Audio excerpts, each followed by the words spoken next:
Happy home മേക്കറിൻ്റെ ഒരു പുതിയ വീഡിയോയിലേക്ക് നിങ്ങൾക്ക് എല്ലാവർക്കും സ്വാഗതം. ഇന്ന് നമുക്ക് മാക്രോണി വെച്ചിട്ട് അടിപൊളിയായിട്ടുള്ള ഒരു റെസിപ്പി ചെയ്താലോ. എന്നും പുട്ടും ഇഡ്ഡലിയും ദോശയൊക്കെ കഴിക്കുമ്പോൾ കുട്ടികൾക്കായാലും മുതിർന്നവർക്കായാലും ഒരുപോലെ ഒരു മടുപ്പ് തോന്നില്ലേ. അപ്പോൾ ഇത് നമുക്ക് ഒരു ഈവനിങ് കുട്ടികൾ സ്കൂളൊക്കെ വിട്ട് വരുന്ന സമയത്ത് കൊടുക്കാം. അതല്ലെങ്കിൽ ഡിന്നർ ഐറ്റം ചെയ്യാവുന്ന ഒരു അടിപൊളി ഐറ്റമാണ്. അപ്പോൾ നമുക്ക് എങ്ങനെയാണ് ഈ ചില്ലി ഗാർലിക് മാക്രോണി തയ്യാറാക്കിയതെന്ന് ഒന്ന് കണ്ടു നോക്കിയാലോ. നമുക്കിന്ന് അടിപൊളിയായിട്ടുള്ളൊരു ചില്ലി ഗാർലിക് മക്രോണി തയ്യാറാക്കിയാലോ. അപ്പോൾ അതിന് വേണ്ടിയിട്ട് ഞാനിവിടെ 2 കപ്പ് മക്രോണി എടുക്കുന്നുണ്ട്. അപ്പോൾ ആദ്യം തന്നെ നമുക്ക് മക്രോണി നല്ലതുപോലെ ഒന്ന് കുക്ക് ചെയ്തിട്ട് എടുക്കണം. നമുക്ക് ആദ്യം മക്രോണി വേവിച്ചെടുക്കാം. അതിന് വേണ്ടിയിട്ട് ഞാനിവിടെ വെള്ളം തിളപ്പിക്കാനായിട്ട് വെച്ചിട്ടുണ്ട്. നല്ലതുപോലെ തിളച്ച വെള്ളത്തിൽ നമ്മൾ മക്രോണി പെട്ടെന്ന് വേവിച്ചെടുക്കാമല്ലോ. അപ്പോൾ അതിന് വേണ്ടിയിട്ട് ഈ വെള്ളത്തിലേക്ക് ഒരല്പം ഉപ്പ് ചേർത്ത് കൊടുക്കാം. ഇനി ഇതിലേക്ക് ഒരല്പം ഒലീവ് ഓയിൽ കൂടെ ചേർത്ത് കൊടുക്കുന്നുണ്ട്. നമ്മുടെ മക്രോണി അങ്ങോട്ടും ഇങ്ങോട്ടൊക്കെ ഒട്ടിപ്പിടിക്കാതെ നല്ല ഉലർന്ന് എടുക്കാൻ വേണ്ടിയിട്ടാണ്. നമ്മുടെ വെള്ളം നല്ലതുപോലെ തിളച്ചു. ഇനി നമുക്കിതിലേക്ക് മക്രോണി ഇട്ട് കൊടുക്കാം. ഇനി ഇത് നല്ലതുപോലെ കുക്കായിട്ട് വരണം. ഒരു 5 മിനിറ്റ് നേരമൊക്കെ നല്ലതുപോലെ ഒന്ന് നല്ല തിളച്ച വെള്ളത്തിലാണ് നമ്മൾ ഇട്ട് കൊടുക്കുന്നത്. ആ ഒരു ചൂടിൽ ആ ഒരു ഫ്ലെയിമിൽ തന്നെ ഒരു 5 മിനിറ്റ് നമുക്ക് വെക്കാം. നമ്മുടെ മാക്രോണി നമ്മൾ കുക്ക് ചെയ്യാൻ തുടങ്ങിയിട്ട് ഒരു 7 മിനിറ്റ് ആയിട്ടുണ്ട്. ഒന്നും കൂടി ഒന്ന് ആവാനുണ്ട്. അതായത് നമ്മൾ ഉപയോഗിക്കുന്ന മാക്രോണിയുടെ ആ ഒരു സൈസും ഹാർഡ്നെസ്സും ഒക്കെ അനുസരിച്ച് കുക്കിംഗ് ടൈമിൽ വ്യത്യാസം വരും. ഇപ്പോൾ ഇതൊരു 7 മിനിറ്റ് ഞാൻ കുക്ക് ചെയ്തിട്ടുണ്ട്. ഒന്നും കൂടെ ആവണം. എന്നാൽ ഒരുപാട് സമയം ഇനി കുക്ക് ചെയ്യാൻ പാടില്ല. അപ്പോൾ അത് ഉടഞ്ഞു പോകും. അതും പാടില്ല കേട്ടോ. ഒരു 2 മിനിറ്റും കൂടെ നമുക്കൊന്ന് കുക്ക് ചെയ്തിട്ട് നിർത്താം. നമ്മുടെ മാക്രോണി നമുക്കിനി സ്റ്റൗ ഓഫ് ചെയ്യാം. ഈ ഒരു പരുവത്തിന് കിട്ടണം. കാണിച്ചു തരാം. അതായത് ഇതുപോലെ നമുക്ക് കണ്ടോ കട്ട് ചെയ്യാനായിട്ട് പറ്റണം. അതേസമയം അത് ഉലർന്നു പോകാനും പാടില്ല. ആ ഒരു പരുവത്തിൽ നമ്മൾ കുക്ക് ചെയ്തിട്ട് എടുത്തിട്ടുണ്ട്. ഇനി നമുക്കിത് ഊറ്റി നല്ല തണുത്ത വെള്ളത്തിലൊന്ന് വാഷ് ചെയ്തിട്ട് വെക്കണം. അപ്പോഴാണ് അതിൻ്റെ ഒരു പശപശപ്പില്ലേ അതൊക്കെ ഒന്ന് മാറിക്കിട്ടുള്ളൂ. അപ്പോൾ നമുക്ക് മാക്രോണി ഇതുപോലെ നല്ലതുപോലെ വെള്ളം ഊറ്റിക്കളയണം. ആ ഒരു ഹോൾസിൻ്റെ ഉള്ളിൽ കൂടെ ഒക്കെ ഇതിൽ വെള്ളം ഉണ്ടായിരിക്കും. അതൊക്കെ നല്ലതുപോലെ കളഞ്ഞ് ഇനി തണുത്ത വെള്ളത്തിലൊന്ന് വാഷ് ചെയ്തിട്ട് നമുക്കിതുപോലെ വാലാനായിട്ട് വെക്കാം. നമ്മുടെ മക്രോണി നമ്മൾ ഊറ്റി ഇതിൻ്റെ മുകളിൽ കൂടെ നല്ല തണുത്ത വെള്ളമൊക്കെ ഒഴിച്ച് ഇപ്പോൾ വാലാനായിട്ട് വെച്ചിട്ടുണ്ട്. മക്രോണി വേവിച്ച വെള്ളം നമുക്ക് ആവശ്യമില്ല, അത് കളയാം. അതുപോലെ ഇത് നമുക്ക് മാറ്റി വെക്കാം. ഇനിയാണ് നമ്മൾ ഇതിലേക്ക് വേണ്ടിയിട്ടുള്ള ബാക്കി ഇൻഗ്രീഡിയൻസ് ഒക്കെ റെഡിയാക്കി എടുക്കുന്നത്. ആ സമയം കൊണ്ട് നമ്മുടെ മക്രോണി സെറ്റായിട്ടിരിക്കും. ചൂടോടുകൂടെ തന്നെ നമ്മൾ സെറ്റാക്കുകയാണെങ്കിൽ അത് പൊടിഞ്ഞു പോകാനായിട്ട് അതല്ലെങ്കിൽ അത് ആ ഒരു ഷേപ്പൊക്കെ നഷ്ടപ്പെടാനുള്ള സാധ്യതയുണ്ട്. അതുകൊണ്ട് ഇത് നമുക്ക് ആദ്യം ചെയ്തു വെക്കാം. ഇനിയാണ് നമ്മൾ ഇതിലേക്ക് ബാക്കി കാര്യങ്ങളൊക്കെ ചെയ്യുന്നത്. എനിക്ക് വേണ്ടത് സവോളയാണ്. ഞാനൊരു വലിയ സവോളയുടെ ഒരു പകുതിയിലെ ഒരല്പം കൂടുതലായിട്ട് എടുക്കുന്നുണ്ട്. ഇത് നമുക്കൊന്ന് കട്ട് ചെയ്തിട്ട് വെക്കാം. നമ്മൾ ചില്ലി ചിക്കനും അതുപോലെയൊക്കെയുള്ള കാര്യങ്ങൾ കട്ട് ചെയ്യുന്നത് പോലെ സ്ക്വയർ പീസായിട്ട്, എന്നാൽ ഒരുപാട് വലിയ സ്ക്വയറും അല്ല കേട്ടോ. അതുപോലെ നമുക്ക് കട്ട് ചെയ്തിട്ടെടുക്കാം. ഉണ്ടോ ഈ ഒരു വലുപ്പത്തിൽ നമുക്കിത് കട്ട് ചെയ്തിട്ട് എടുക്കാം. അതായത് തീരെ പൊടിയായി കട്ട് ചെയ്ത് വഴറ്റിയെടുക്കുകയല്ല ചെയ്യുന്നത്. ജസ്റ്റ് നമുക്കൊന്ന് ട്രാൻസ്ലൂസൻ്റ് പരുവത്തിൽ കിട്ടിക്കഴിഞ്ഞാൽ നമുക്ക് കടിക്കാനായിട്ട് കിട്ടണം. ആ ഒരു രീതിക്ക് വേണം നമ്മൾ ചെയ്യാനായിട്ട്. അപ്പോൾ അതിനനുസരിച്ചുള്ള കഷ്ണങ്ങളായിട്ട് കട്ട് ചെയ്യണം. ഇനി ഇതിലേക്കൊരു വലിയ ക്യാപ്സിക്കത്തിൻ്റെ പകുതി എടുത്തിട്ടുണ്ട്. അതും ഇതുപോലെ തന്നെ ചെറിയ സ്ക്വയർ പീസസ് ആയിട്ട് കട്ട് ചെയ്തിട്ട് മാറ്റി വയ്ക്കാം. നമ്മുടെ സവോളയും അതുപോലെ ക്യാപ്സിക്കവും നമ്മൾ കട്ട് ചെയ്ത് വെച്ചിട്ടുണ്ട്. ഇനി ഞാൻ ഇതിലേക്ക് എടുത്തേക്കുന്നത് എക്സ്ട്രാ ചേർക്കുന്നത് സോസേജാണ്. അതും ഈ ഒരു ഷേപ്പിൽ കട്ട് ചെയ്ത് വെച്ചിട്ടുണ്ട്. ഇത് ഓപ്ഷനിലാണ്, നിങ്ങൾക്ക് വേണമെങ്കിൽ ചേർത്ത് കൊടുക്കാം. അതല്ലെങ്കിൽ ഇതിന് പകരമായിട്ട് നിങ്ങൾ വെജിറ്റേറിയൻസ് ആ ഒരു ഓപ്ഷനാണ് സെലക്ട് ചെയ്യുന്നതെങ്കിൽ വേണമെങ്കിൽ മഷ്റൂം എടുക്കാം, അതല്ലെങ്കിൽ പനീർ എടുക്കാം. അതും അല്ലെങ്കിൽ ചിക്കൻ തന്നെ നമുക്ക് ഒരല്പം ഉപ്പും കുരുമുളകും ചേർത്ത് ഒരു ഷാലോ ഫ്രൈ ചെയ്തിട്ട് വേണമെങ്കിൽ ചേർത്തെടുക്കാം. അതൊക്കെ ഓപ്ഷനാണ്, തികച്ചും നിങ്ങളുടെ ഇഷ്ടമാണ്. ഇനി നമുക്കിതിലേക്ക് വേണ്ടത് സോസുകളാണ്. ഞാനിവിടെ ഉപയോഗിക്കുന്നത് ചില്ലി ഗാർലിക് സോസും അതുപോലെ സോയാ സോസുമാണ്. നമുക്ക് ചില്ലി ഗാർലിക് സോസ് ഒരു 5 ടീസ്പൂൺ വരെ യൂസ് ചെയ്യാം. അതുപോലെ സോയാ സോസ് 1/2 ടീസ്പൂൺ മുതൽ 1 ടീസ്പൂൺ വരെ ചേർത്താൽ മതി, കൂടുതൽ ചേർക്കരുത്.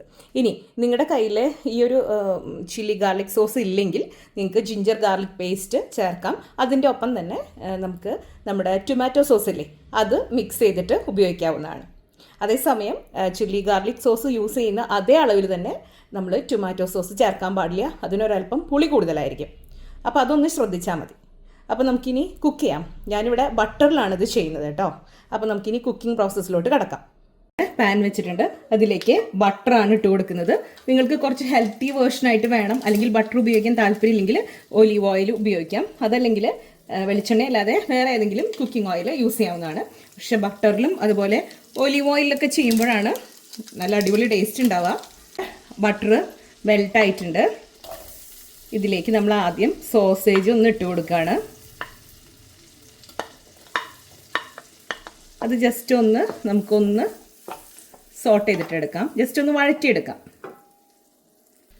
നിങ്ങൾ ഉപയോഗിക്കുന്ന സോസേജ് സ്പൈസി ആണ് അല്ലെങ്കിൽ സോൾട്ടഡ് ആണെങ്കിൽ അതിനനുസരിച്ചിട്ട് വേണം കേട്ടോ ഇതിലേക്ക് ഉപ്പും കുരുമുളകൊക്കെ ചേർക്കാനായിട്ട്. ഇത് ജസ്റ്റ് ഒന്ന് ആദ്യം വഴറ്റിയെടുക്കുകയാണ്. ഞാനിതിലേക്ക് ഒരല്പം ഉപ്പ് ചേർത്ത് കൊടുക്കുന്നുണ്ട്. നേരത്തെ പറഞ്ഞതുപോലെ നിങ്ങളുടെ സ്പൈസി ആയിട്ടുള്ള സോസേജാണ് യൂസ് ചെയ്യുന്നതെങ്കിൽ അതിനനുസരിച്ചിട്ട് വേണം കേട്ടോ ചേർക്കാനായിട്ട്. ഇതിലേക്ക് ഒരല്പം കുരുമുളക് പൊടി ചേർത്ത് കൊടുക്കുന്നുണ്ട്. വൈറ്റ് പെപ്പർ പൗഡർ ഇട്ട് കൊടുത്തു. ഇത് നല്ലതുപോലെ ഒന്ന് മിക്സ് ചെയ്തിട്ടെടുക്കാം. ഇത് ഫ്രൈ ആവേണ്ട ആവശ്യമൊന്നുമില്ല, ജസ്റ്റ് ഒന്ന് വഴറ്റിയെടുത്താൽ മാത്രം മതി. ഇനി ഇതിലേക്ക് നമ്മൾ എടുത്ത് വെച്ചേക്കുന്ന സവോളയും ക്യാപ്സിക്കവും ഇട്ട് കൊടുത്തു. അതും നല്ലതുപോലെ ഒന്ന് വഴറ്റിയെടുക്കണം, ഓവർ കുക്ക് ആവരുത്. കടിക്കാൻ കിട്ടുമ്പോഴാണ് അതിൻ്റെ ആ ഒരു ടേസ്റ്റ് കറക്റ്റായിട്ട് വരിക. നമ്മൾ ചൈനീസ് ഇതിലൊക്കെ ചേർക്കുമ്പോൾ കണ്ടിട്ടില്ലേ, ഒരുപാട് കുഴഞ്ഞു പോകരുത്, എന്നാൽ ലൈറ്റായിട്ടൊന്ന് വാടുക വേണം. ആ ഒരു പരുവത്തിൽ നമുക്ക് എടുക്കാം. ഇനി നമുക്കിതിലേക്ക് സോസുകൾ ആഡ് ചെയ്ത് കൊടുക്കാം. നേരത്തെ പറഞ്ഞ പോലെ ചില്ലി ഗാർലിക് സോസ് ഒരു 5 ടീസ്പൂണോളം ചേർത്ത് കൊടുക്കാം. ഇനി നമുക്കിതിലേക്ക് 1 ടീസ്പൂൺ സോയാബീൻ സോസ് ചേർത്ത് കൊടുക്കാം. നല്ലതുപോലെ മിക്സ് ചെയ്യാം.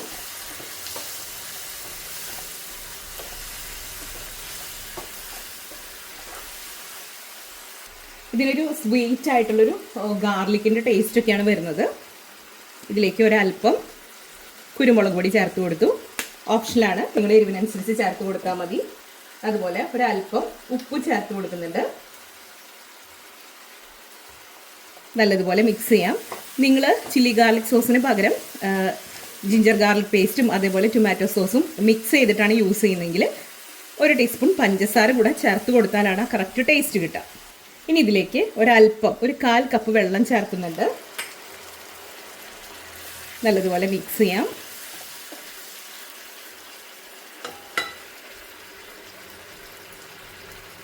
ഇനി ഇതിലേക്ക് നമ്മൾ കുക്ക് ചെയ്ത് മാറ്റി വെച്ചിരിക്കുന്ന മാക്രോണി ചേർക്കുകയാണ്. നമ്മൾ മാറ്റി വെച്ചിരുന്ന ബട്ടറില്ലേ, അതും കൂടെ ഈ സമയത്ത് ചേർത്ത് കൊടുക്കുന്നുണ്ട്. ഇനി നിങ്ങളുടെ കുട്ടികൾക്ക് ചീസ് താല്പര്യമുള്ളതാണെങ്കിൽ ബട്ടറിന് പകരം ചീസ് ചേർത്താലും മതി. ഇനി ഇത് പതുക്കെ നമുക്കൊന്ന് മിക്സ് ചെയ്ത് കൊടുക്കാം. വലിയ രീതിയിൽ ഇളക്കി കൊടുക്കരുത്. അപ്പോൾ നമ്മുടെ ഈ മാക്രോണിയൊക്കെ പൊടിഞ്ഞ് ഒരു ഷേപ്പില്ലാത്ത പോലെ ഉടഞ്ഞു പോവും. പതുക്കെ നമുക്കൊന്ന് മിക്സ് ചെയ്ത് കൊടുക്കാം. നമ്മുടെ അടിപൊളിയായിട്ടുള്ള ചില്ലി ഗാർലിക് മാക്രോണി ഇവിടെ റെഡി ആയിട്ടുണ്ട്. ഇനി നമുക്ക് സ്റ്റവ് ഓഫ് ചെയ്യാം. നമ്മൾ കുറച്ച് വെള്ളം ചേർത്ത് സോസ് ഒന്ന് ലൂസാക്കിയതിന് ശേഷമാണ് മാക്രോണി ചേർത്ത് കൊടുത്തത്. അതുകൊണ്ട് തന്നെ ഇതിൻ്റെ ഉള്ളിലൊക്കെ നല്ലതുപോലെ സോസ് പിടിച്ചിട്ടുണ്ട്. ഇത്രയായി കഴിഞ്ഞാൽ നമ്മുടെ മാക്രോണി ഇവിടെ റെഡി ആയിട്ടുണ്ട്. ഇനി നമുക്കൊരു അഡീഷണൽ ടേസ്റ്റ് കിട്ടാൻ വേണ്ടിയിട്ട്, ഇത് തികച്ച ഓപ്ഷനിലാണ്, നിങ്ങളുടെ കയ്യിലുണ്ടെങ്കിൽ നിങ്ങൾക്ക് ഇതുപോലുള്ള ഏതെങ്കിലും മിക്സുകൾ യൂസ് ചെയ്യാം. അതായത് പാസ്തയുടെ ഒരു സീസണിങ്സോ അതല്ലെങ്കിൽ ഒറിഗാനോയോ ഓൾ ഹെർബ്സോ ഏത് വേണമെങ്കിലും ഒരല്പം ഇട്ട് കൊടുക്കുകയാണെങ്കിൽ അടിപൊളിയായിരിക്കും. അടിപൊളിയായിട്ടുള്ള ചില്ലി ഗാർലിക് മാക്രോണി ഇവിടെ റെഡി ആയിട്ടുണ്ട്. ഇതിൻ്റെ മുകളിലേക്ക് ഒരല്പം സ്പ്രിംഗ് ഓനിയൻ്റെ ഗ്രീൻ പോർഷൻ ഇട്ട് കൊടുക്കുന്നുണ്ട്. ഇത് തികച്ചും ഓപ്ഷനാണ്, നിങ്ങൾക്ക് താല്പര്യം ഉണ്ടെങ്കിൽ മാത്രം ഇട്ട് കൊടുത്താൽ മതി. അങ്ങനെ ഇന്നത്തെ നമ്മുടെ വളരെ വെറൈറ്റി ആയിട്ടുള്ള വളരെ ടേസ്റ്റി ആയിട്ടുള്ള ചില്ലി ഗാർലിക് മാക്രോണി ഇവിടെ റെഡി ആയിട്ടുണ്ട്. ഇന്നത്തെ ഈ റെസിപ്പി നിങ്ങൾക്ക് എല്ലാവർക്കും ഇഷ്ടപ്പെട്ടെന്ന് ഞാൻ കരുതുന്നു. ഇഷ്ടപ്പെട്ടെങ്കിൽ ലൈക്ക് ചെയ്യാനും ഷെയർ ചെയ്യാനും സബ്സ്ക്രൈബ് ചെയ്യാനും മറന്നു പോകരുത്. അടുത്തൊരു അടിപൊളി റെസിപ്പിയുമായി വീണ്ടും കാണാം. അതുവരേക്കും താങ്ക് യു.